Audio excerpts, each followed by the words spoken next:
Welcome to the Monday Morning Jumpstart. Hi, my name is Rory Peters, and I'm the founder of the Grow Your Business Like You Mean It live event. I'm a speaker, a sales and leadership trainer, and the author of Sell Like You Mean It. Today, we're going to talk about KISS. No, I'm not going to teach you great kissing techniques. I'm not saying I couldn't, but this isn't the right place or time. So instead, we're going to talk about the acronym KISS. Keep it simple, stupid. This acronym was created by a gentleman by the name of Kelly Johnson, who worked for Lockheed Skunk Works. He was tasked with having his team design a brand new plane. So at the beginning of the project, he walked into a room with his team and he laid down a small set of tools on the table. And he said, when you're designing this airplane, I want you to keep these things in mind. I want this plane to be able to be maintained by an average mechanic out in the field under combat conditions, using only these tools. Quite the task. Now, Kelly wasn't calling his team stupid. Quite the opposite, actually. He was saying, don't let your intelligence stop you from creating a simple solution. Don't think just because you've got these degrees and this knowledge that you have to create a complex solution. Use that intelligence to create a simple solution. I had been teaching, just got my computer networking certification. I'd spent about 5.5 months studying every evening after working all day and on weekends to finally get the certification. And I was about to teach my first computer networking class. Now I set up the class the night before, so there were 16 student computers and my computer that could all see each other. Right? It's a network. We need to all be able to see each other and communicate with each other. So the next morning, the students start coming to class, and there's 3 or 4 students in the class at this point, when one of the students says to me, I can't see the other computers. Sure enough, when I looked at the screen, he couldn't see any of the other computers. Now this is kind of what went through my head. Aha! I get to use all of that knowledge I've gained in the 5.5 months of studying, passing these 6 grueling exams. I now get to use that knowledge to solve this obviously very complicated situation. And I began to do exactly that. 20 minutes later, nothing. Could not find the problem. So I finally stopped, started to think. And in that moment of silence, it dawned on me. Maybe the network cable isn't plugged in. Sure enough, I went to the back of the computer and somehow the network cable had fallen out. If I had thought about that at the beginning, I could have just saved myself 20 minutes, picked up the cable, and plugged it in. I wanted to use all of that knowledge I'd gained from all of that work to solve this obviously complicated scenario when the solution was simple. And instead of using my knowledge to find a complicated solution, I should have used that knowledge to find the simple solution. Keep it simple, stupid.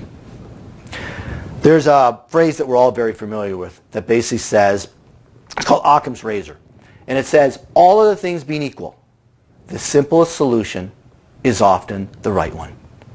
Meaning, if you've got multiple solutions to the same problem, and one of them is complex, maybe has 10 variables, and the other only has 3 variables, yet they both get the same solution with equal probability, the one with the least amount of variables, the simpler one, is often the right solution. Right? The simplest solution is often the correct one. Albert Einstein also said, if you can't explain something simply, you don't know it well enough. Before the computer networking, I was selling electronics, and I had been doing quite well.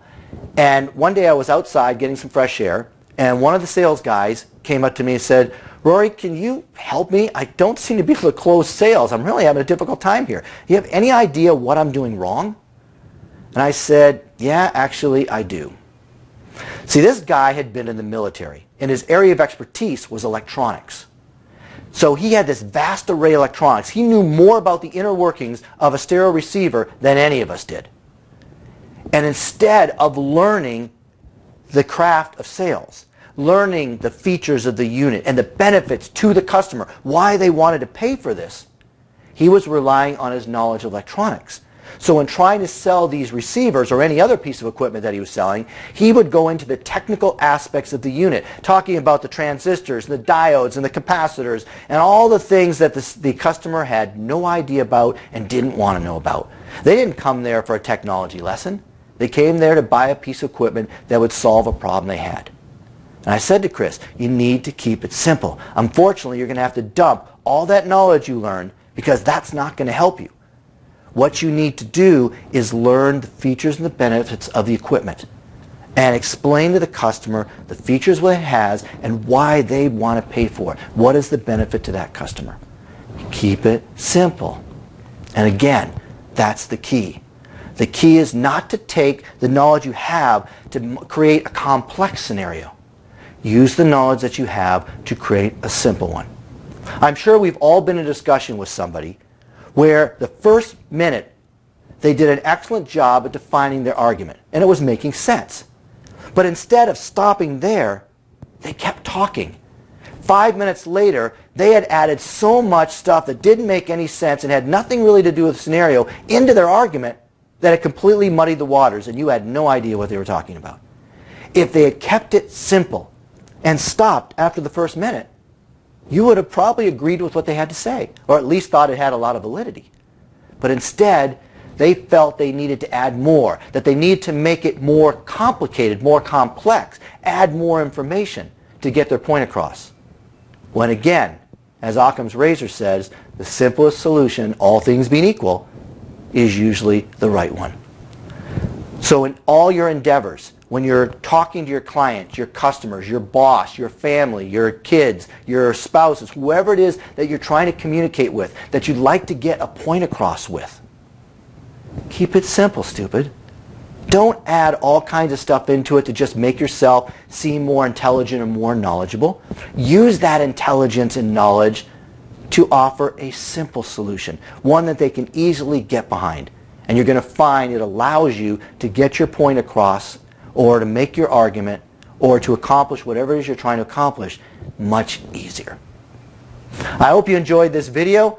We got a lot more coming down the pipe next week. Have a fantastic week, and I will talk to you next Monday.